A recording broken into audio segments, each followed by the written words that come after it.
రోను తుఫాన్ ఎఫెక్ట్ ఇప్పుడు ఉత్తరాంధ్ర మీద తీవ్రంగా ఉంది. ఇవాళ ఉత్తరాంధ్ర తీరంలో అతి భారీగా వర్షాలు కురుస్తాయని వాతావరణ శాఖ సమాచారం. లేటెస్ట్ అప్డేట్స్ మా ప్రతినిధి అశోక్ అందిస్తారు. అశోక్, తుఫాను గమనం ఎలా ఉందని చెప్తోంది వాతావరణ శాఖ? ప్రస్తుతం ఎక్కడ కేంద్రీకృతం ఉంది?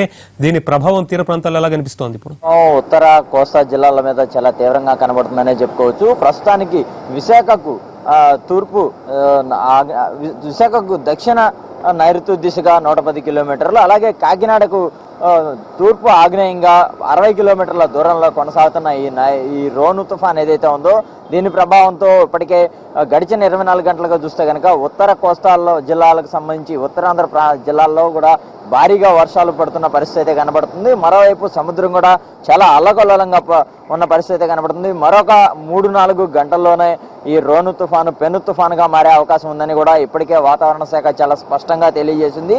అయితే ఇది పెను తుఫానుగా మారిన తర్వాత దీని ప్రభావం ఉత్తర కోస్తా మీద మరింత అధికంగా ఉంటుంది. గంటకు దాదాపుగా 100 నుంచి 120 కిలోమీటర్ల వేగంతో బలమైన ఎదురుగాలు వీస్తాయి. అలాగే సముద్రం కూడా చాలా అల్లకల్లోలంగా ఉంటుంది. దాదాపుగా సాధారణ పరిస్థితుల్లో కన్నా 1 మీటర్ పైనే అలలు ఎగిసిపడే పరిస్థితి అయితే కనబడుతుందని చెప్తున్నారు. మనం విశాఖ ఆర్కే బీచ్ లో కూడా చూడొచ్చు.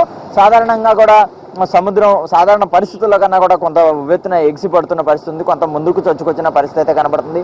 అలలు ఉవ్వెత్తున దాదాపుగా 5 నుంచి 10 అడుగుల ఎత్తున ఎగిసి పడుతున్నాయి. అయితే మరోవైపు చూస్తే కనుక గత రాత్రి నుంచి కూడా చూస్తే కనుక ఇటు శ్రీకాకుళం, విజయనగరంతో పాటు విశాఖలో ఎడతెరిపి లేని వాన కురుస్తుంది. ఈ భారీ నిన్న రాత్రి నుంచి కూడా చూస్తే ఉరుములు మెరుపులతో కూడిన భారీ వర్షం అంతా కూడా ఇక్కడ పడిన పరిస్థితి అయితే కనబడుతుందని చెప్పుకోవచ్చు. అయితే మరోవైపు లోతట్టు ప్రాంతాల ప్రజలను అప్రమత్తంగా ఉండాలని వాతావరణ శాఖ హెచ్చరికల నేపథ్యంలో జిల్లా యంత్రాంగం కూడా పూర్తిగా అప్రమత్తమైందని చెప్పుకోవచ్చు. ఇప్పటికే లోతట్టు ప్రాంత ప్రజలను సురక్షిత ప్రాంతాలకు తరలించేందుకు అన్ని రకాల ఏర్పాట్లు అయితే సిద్ధంగా చేసుకుంటున్నారు. అయితే ప్రస్తుతం విశాఖకు 110 కిలోమీటర్ల దూరంలో కొనసాగుతున్న ఈ రోను తుఫాను పెను తుఫానుగా మారిన తర్వాత, అంటే ఇలాగే ఈ కోస్టల్ వైపునే ఇలా పయనిస్తూ దాదాపుగా ఒరిస్సా వరకు వెళ్తుంది.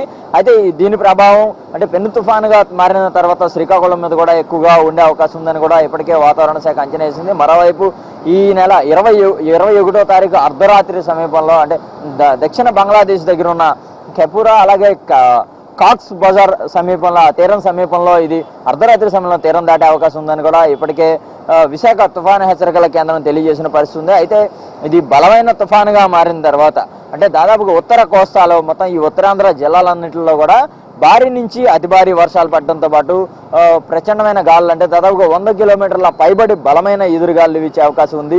మొత్తం ప్రజలందరూ కూడా అప్రమత్తంగా ఉండాలి. అలాగే లోతట్టు ప్రాంత ప్రజలందరూ కూడా చాలా అప్రమత్తమైన ఉండాల్సిన పరిస్థితి ఉంది. ఎందుకంటే అలలు ఉవ్వెత్తున ఎగిసిపడతాయి, లోతట్టు ప్రాంతాలన్నింటినీ కూడా ముంచేస్తాయని చెప్తున్నారు. అయితే గడిచిన 24 గంటలు చూస్తే కూడా భారీగా వర్షపాతం అయితే ఇక్కడ నమోదైన పరిస్థితి ఉంది. మొత్తం ఉత్తరాంధ్ర జిల్లాలన్నింటిలో అన్ని 3 జిల్లాల్లో కూడా ఇదే పరిస్థితి అయితే కొనసాగుతుంది. అయితే మరొక 3-4 గంటల్లో ఈ రోను తుఫాన్ ఏదైతే ఉందో పెను తుఫానుగా మారే అవకాశం ఉంది. దాని తర్వాత దీని ప్రభావం ఉత్తర కోస్తా జిల్లాలపై భారీగా పడే అవకాశం అయితే మనకి చాలా స్పష్టంగా కనబడుతుందని చెప్పుకోవచ్చు. పడుతుంది. Thank you Ashok.